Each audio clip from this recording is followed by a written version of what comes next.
በስመ አብ ወወልድ ወመንፈስ ቅዱስ አሐዱ አምላክ።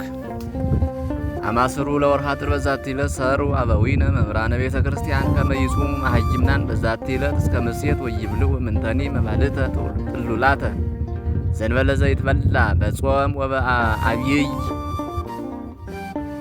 አንድ አምላክ በሚሆን በአብ በወልድ በመንፈስ ቅዱስ ስም ጥር 10 በዚህች ዕለት ምን መብልን ሳይቀምሱ ምእመናን ሁሉ እስከ ምሽት ይጾሙ ዘንድ ከኛ አስቀድመው የነበሩ ታላላቅ ሊቃውንት አባቶቻችን የቤተ ክርስቲያን መምህራን ሥርዓትን ሰሩ። በምሽትም ቢሆን በታላቁ ጾም ከሚበላው በቀር ጥሉላትን እንዳይቀምሱም አዘዙ። በዚህችም ዕለት ምእመናን እስከ ምሽት እንዲጾሙት ያዘዙበት ምክንያት ይህ ነው። የልደትና የጥምቀት በዓል በረቡዕና በዓርብ ቀን ቢሆን በበዓለ ሀምሳ የሚበላውን የጥሉላት መብል በጠዋት በመብላት ምእመናን ሁሉ በዓሉን እንዲያከብሩ የከበሩ አባቶቻችን ሐዋርያት አዘዋል። እሊህ ሁለቱ የእግዚአብሔር ታላላቅ በዓሎቹ ናቸውና እኛም በዚህ በኃላፊው ዓለም ተድላ ደስታ ደስ የሚለን ለሌሎች እንዳይመስላቸው እንደ አይሁድና እንደ አረማውያንም በዓል በመብልና በመጠጥ ብቻ እንዳናደርግ ስለዚህ ከልደትና ከጥምቀት በዓል በዋዜማ ያሉትን ሁለቱን ዕለታት እንድንጾም አዘዙን። የልደትና የጥምቀት በዓል በረቡዕና በዓርብ ላይ በሚሆን ጊዜ በረቡዕና በዓርብ ፈንታ እንድንጾማቸው ይገባናልና በዚህም ሁለት ሥራ ይፈጸምልናል። የጾም ሥራና የበዓል ማክበር ሥራ ነው። እንዲሁም በግብፃውያን አብያተ ክርስቲያናትም የተሠራ ነው። በይረሙን በእሁድ ወይም በአይሁድ ሰንበት ቀን ቢሆን ይህም ጌታ የተገለጠበት ጥር 10 ቀን ነው። በዋዜማው ዓርብ እስከ ምሽቱ ይጾሙ። አስቀድመን እንደተናገርን ጥሉላት አይብሉ። የልደትና የጥምቀት በዓልም ሰኞ ቀን ቢሆን በሰንበት ቀን ይጾሙ ዘንድ አይቻልም። ነገር ግን ጥሉላትን ከመብላት ይጠበቁ። በጥምቀትም ዕለት እኩለ ሌሊት በፊት ተነስተው በውሃው ላይ ይጸልዩና ይጠመቁ። ሕፃናትን በሚጠመቁ ጊዜ በውሃ እንዳይገድፉ ካህናቱም ከመንጋቱ በፊት ቀድሰው ቁርባኑን ያሳርጉ። እጅግም ማልደው በጠዋት ከቤተ ክርስቲያን ይውጡ። በከበረ ሥርዓታቸው ጌቶቻችን ሐዋርያትን እንዳዘዙን። የመለካውያን ወገኖች ግን የልደትና የጥምቀት ዋዜማ በቅዳሜ ቀን ወይም በእሁድ ቀን ቢሆን በ3 ሰዓት ይቀድሳሉ። ከወደዱም የተባረከ ኅብስት ተመግበው ውሃ ይጠጣሉ። ከዚህ በኋላ ካህናቱ በቤተ ክርስቲያን ውስጥ ሆነው በየሰዓቱ በመጸለይ ለባህሉ የሚገባውን የነቢያት ትንቢቶች ያነባሉ። በዚያም ቀን በምሽት ይኸውም ጥር 10 ነው፣ በውሃ ላይ ይጸልያሉ።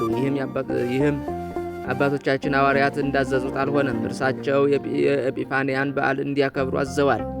ይኸውም መድኃኒታችን የተገለጠበት ካኑን በሚባል በሮም 2ኛ ወር በሰባት ይህም ጥር 11 ቀን ነው።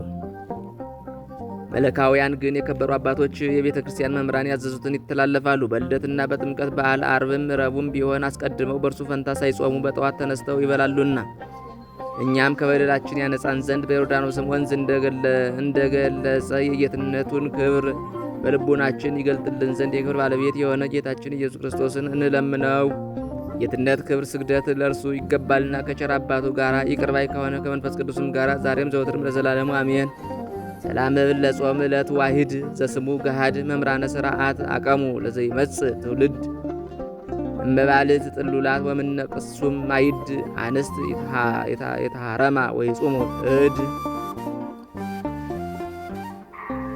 በዚህችም ዕለት አባ ታውብንጦስ አረፈ። ይህም ቅዱስ ከታናሽነቱ ጀምሮ አባ ታኡና በሚባል በሮሜ ሊቀ ጳጳሳት ቤት አደገ። ከእርሱም የምንኩስናን ልብስ አለበሰው። መንፈሳዊ እውቀትንና ኃይል እንደተሰጠው አይቶ ከእስክንድሪያ ሀገር ውጭ ስሙ ጤናድራን በሚባል ቦታ ኤጲስቆጶስነት ሹሞ የገዳም አበምኔት አደረገው።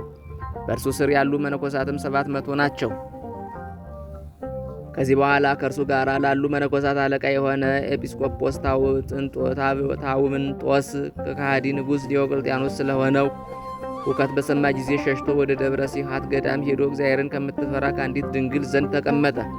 በእርሷ ቤትም ብዙ ዘመናት ኖረ። በመጀመሪያ ወደ እርሷ በገባ ጊዜ ግን ንጉሡን ስለ መፍራት ጣዖትን ስታመልክ አገኛትና የክብር ባለቤት ጌታችን ኢየሱስ ክርስቶስን ወደ ማመን መለሳት። ከዚያም ተርኑጥና መርኑስ ወደሚባሉ ገዳማት ሄደ። የቤተ ክርስቲያናትንም ወሬ ይሰማ ዘንድ ፈልጎ በጾም በጸሎት ሌሊትን በመትጋት እያገለገለ በአንዲት ገዳም ውስጥ 2-3 ቀን ተሰውሮ ያድር ነበር። የመንፈስ ቅዱስ ጸጋም በላዩ እንዳደረ እግዚአብሔርም በእጆቹ ድንቆች ታምራቶችን እንዳደረገ ከወንበዴዎችና ከአመፀኞች ብዙዎችን መነኮሳትን አድርጎ ለክርስቶስ ወደ መገዛት እስከመለሳቸው ድረስ መነኮሳቱም ሁሉ መሰከሩለት። ከዚህ በኋላ ፈጽሞ ባረጀ ጊዜ የሚሞትበትን ቀን አወቀ።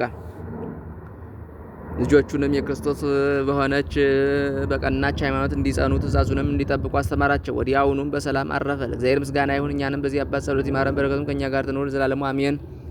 ሰላም ለታውንጦስ ሀበ ደብረ ሲያዘ ሆረ ከመለጣወት ይስግድ ዘበእደ ሰብ ተገብረ ውስተ ቤተ ድንግል አሐቲ ከመፈላሲ ሀደረ እስከሜጠ አማጼ ወፈያተ መሐረ በኃይለ አምላኩ ዘገብረ መንክረ። በዚችም ዕለት የሰማዕት ለጠምያኒ የኪናርያና የንግሥት በጥሪቃ መታሰቢያቸው ነው። በረከታቸው ከእኛ ጋር ትኖር ለዘላለሙ አሜን።